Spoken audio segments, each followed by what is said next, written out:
ایک تحریک چل رہی ہے وہ اسرائیل اور امریکہ کی مصنوعات کا بائیکاٹ کرنے، یہ بھی کچھ غیرت مند مسلمان ایسی تحریک چلا رہے ہیں اور سنا ہے کہ اس کا کچھ اثر بھی ہو رہا ہے۔ اس میں ایک بات مجھ سے بار بار پوچھی جاتی ہے، وہ یہ ہے کہ یہاں پر جو فرینچائز ہیں جیسے میک ڈونلڈ ہے یا کے ایف سی ہے یا اس قسم کے جو کمپنیاں ہیں جن کے کھانے جن کی غذائیں وغیرہ بکتی ہیں، اس کے جو مالک ہیں وہ مسلمان ہیں، پاکستانی ہیں۔ البتہ چونکہ فرنچائز کا انہوں نے معاہدہ کر رکھا ہے، لہذا 5% یا 10% آمدنی کا حصہ وہ ان کمپنیوں کو جاتا ہے۔ تو اگر ان کا بائیکاٹ کیا جائے گا تو خود ان مسلمانوں کو نقصان پہنچے گا جو کہ فرنچائز لیے بیٹھے ہیں۔ تو میں اس کے جواب میں ایک بات عرض کرتا ہوں، وہ یہ کہ یہ مسئلہ فتوے کا نہیں ہے، یہ ایمانی غیرت کا مسئلہ ہے، غیرت ایمانی کا مسئلہ ہے۔ کسی مسلمان، کسی غیرت مند مسلمان کو یہ گوارا نہیں ہونا چاہیے کہ اس کی آمدنی کا 1 پیسہ بھی کسی ایسے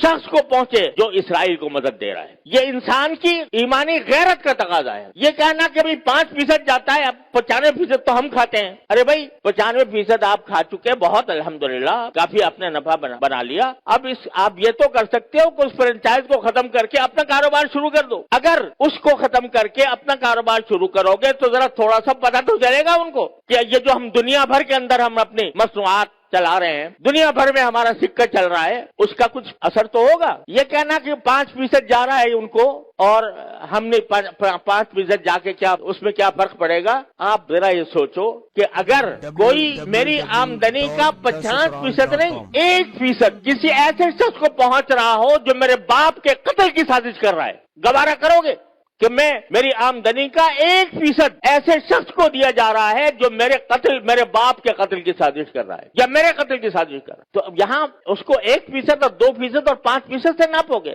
لوگ فتوے کی بات کرتے ہیں، یہ فتوے کا مسئلہ نہیں ہے، یہ ایک غیرت ایمانی کا مسئلہ ہے، اور اس غیرت ایمانی کے تحت یہ میں سمجھتا ہوں کہ کسی غیرت مند مسلمان کو اس کا اقدام نہیں کرنا چاہیے۔ لہذا یہ بھی اس کوشش کا ایک حصہ ہے۔ اور اس وقت یوں سمجھو کہ میں تو یہ سمجھتا ہوں کہ ایک لحاظ سے پوری امت مسلمہ حالت جنگ میں ہے، پوری امت مسلمہ حالت جنگ میں ہے، کیونکہ یہ حملہ صرف فلسطینیوں پر نہیں ہو رہا، معال کار اس کا اثر پورے عالم اسلام پر پڑنے والا ہے، لہذا حالت جنگ میں ہے۔ جب اس حالت جنگ میں ہے تو جو لوگ عالم اسلام کے خلاف یہ سازش کر رہے ہیں ان کو کسی طرح بھی نفع پہنچانا، چاہے وہ 1 پیسے کا ہو، یہ ایک مسلمان کی غیرت کو اسے گوارا نہیں کرنا چاہیے۔ لہذا میں اس بات کی حمایت کرتا ہوں کہ ایسی چیزوں کا بائیکاٹ کیا جائے جس کا فائدہ ان طاقتوں کو پہنچ رہا ہے۔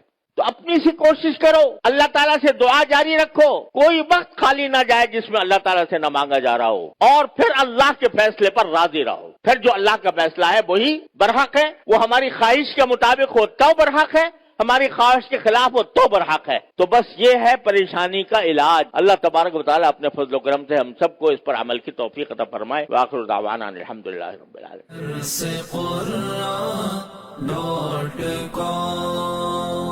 www.darsequran.com